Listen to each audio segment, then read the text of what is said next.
Hey guys, what's up? It is Maru. I am gonna bring you a cast of this TVZ on Belshir Vistage. And in the top left position we have QuanticXenoCider. I know he's going under the name of Mashiro this game, but it is in fact QuanticXenoCider. And in the bottom right position we have QuanticOstojiy spawning as the Blue Zerg.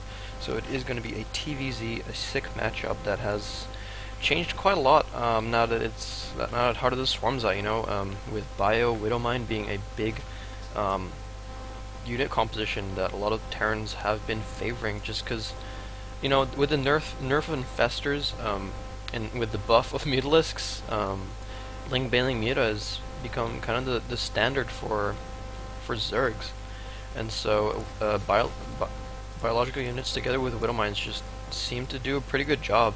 And if you guys didn't know, QuanticXenoCider is a 15-year-old kid. He's so good for his age. He's in Grandmaster. He has been for a while. He posts on Team Liquid quite a bit. I did get this replay from his replay pack, which consists of wins and losses of himself, so I actually don't know the result of this game, but yeah, so just because it came from his replay pack doesn't mean he's going to win, but yeah. And QuanticOstojiy, on the other hand, he's a 20-year-old Canadian kid.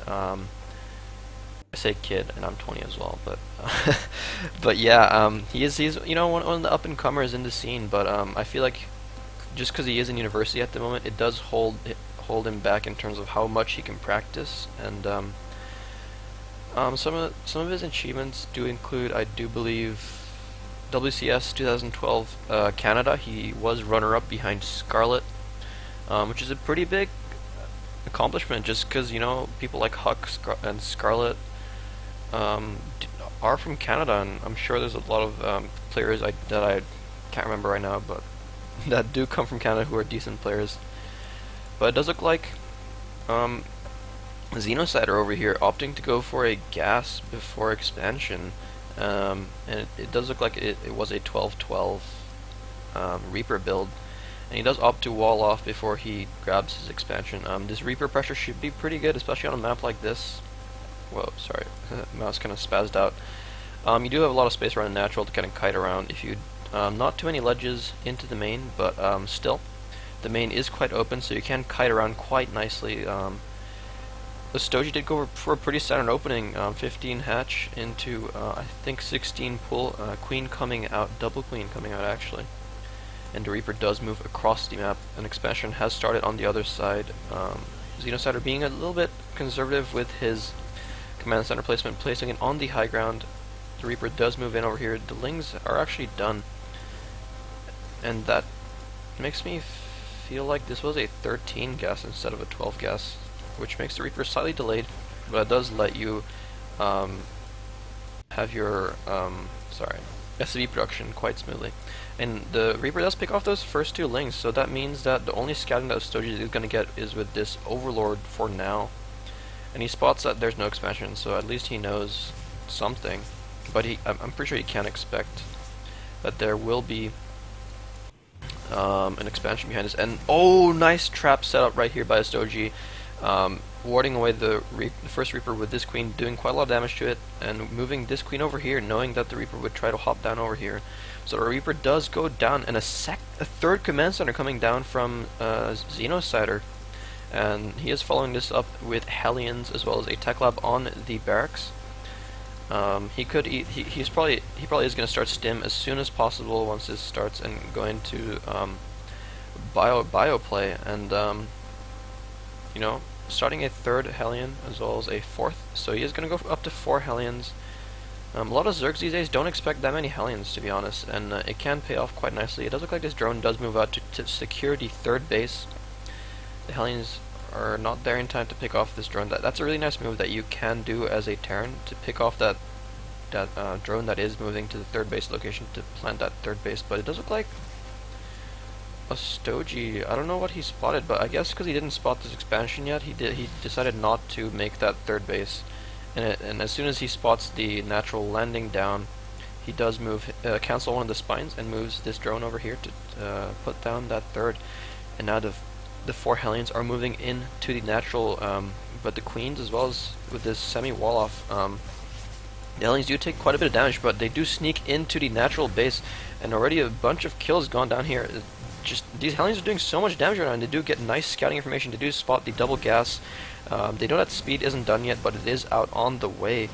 So yeah, Ostojiy being a bit too greedy there. He does have a lot of queens, but he just didn't have a wall off ready to hold off these Hellions. So after this, he killed 14 drones. That is a really nice count for the Hellions at this time of the game. And you know, with that delayed landing of the natural, I think it threw Ostojiy off, and it kind of, he just didn't know really what was coming. Didn't really expect those Hellions to be there at that time. And you know, and speed being pretty late as well. So that really caught him off guard. It does look like the wall off at the natural has begun. 2 bloody bows and a bunker. He doesn't want to lose to some sort of weird counter all-in, because sometimes when a Zerg loses that many drones, they can go into unit production mode and try to overwhelm the Terran if they don't have their wall off complete. But let's look at XenoCider's base. He does have his second and third barracks out on the way. He did lift off that factory to build off that reactor so this barracks can land on the reactor straight away. He is building another reactor so that this starport can land on it. Presumably, double upgrades have started. Ostojiy's double +1 care base is slightly delayed, so 1-1 should finish for XenoCider before Ostojiy's, but they're not that far apart, so it shouldn't make too big of an impact. Ostojiy is doing a nice job of having keeping map control after killing those Hellions. He knows that, well, at least he hasn't spotted any more Hellions, so he knows that he can take the map. He has the both the watchtowers. He has a Zergling over here to spotting that third base location. Overlord spread across the map to spot any sort of drop play, and he is just kind of droning up behind this. He is still behind in workers, though. Those initial 14 drones that were killed does really hurt Ostojiy's drone count and his economy into the mid game. And adding 3 more barracks, moving up to 6 barracks, adding a reactor onto the factory. Widowmine production should start any time now. But with the double medevac popping out now, stim is finished. Combat shield is about to finish. 1-1 is about to finish as well. XenoCider could hit some sort of a nice timing here, and this Overlord does spot this move out, so Ostojiy should have time to prepare. A bunch of Lings have been produced. He is morphing in a bunch of Banelings as well to try and hold off this aggression, and you know, this is a nice move from XenoCider. He can pull back. He just needs to clear out some of this creep, and when he sees this many Zerglings, he can just lift up and run away. He does scan to take out this creep. A bunch of active creep tumors do get taken out. Really nice move, kind of stumping the creep spread of Ostojiy. And you know, creep spread is so crucial in the TVZ matchup because the Terran does have, you know, does rely a lot on timing pushes, and timing pushes are delayed by creep tumors because, you know, as a Terran, you just don't want to be on creep where the Zerg can see your whole army. With that speed buff as well, they can get some really nice surrounds on your units, and it does look like he does lift off two medevacs full of Marines and saves them. Behind this, he has secured his third, which is a really nice move. Ostojiy's attentions were back at his natural because of that little push out over there. So yeah, XenoCider is really nice, smart gameplay coming out. Interesting choice over here, starting the +1 armor for mechanical units. And this, because armor is shared between ground mech as well as air units. Ooh, nice job picking off the Banelings, targeting them down with the Marines, and now just pulling back with the bio units. And 4 Widowmines are out on the field, as well as 2 Marines here. This third base is relatively undefended, but he knows that, you know, he knows roughly where Ostojiy's units are, so he knows that no real attack is coming in as of yet. That Overlord does get picked off, momentarily supply blocking Ostojiy, and it does look like he is committing to Ling Banling Mutalisk, and Mutalisks are coming out. They are kind of slow, but they will be really nice into the mid and late game to deny any sort of drop attempts.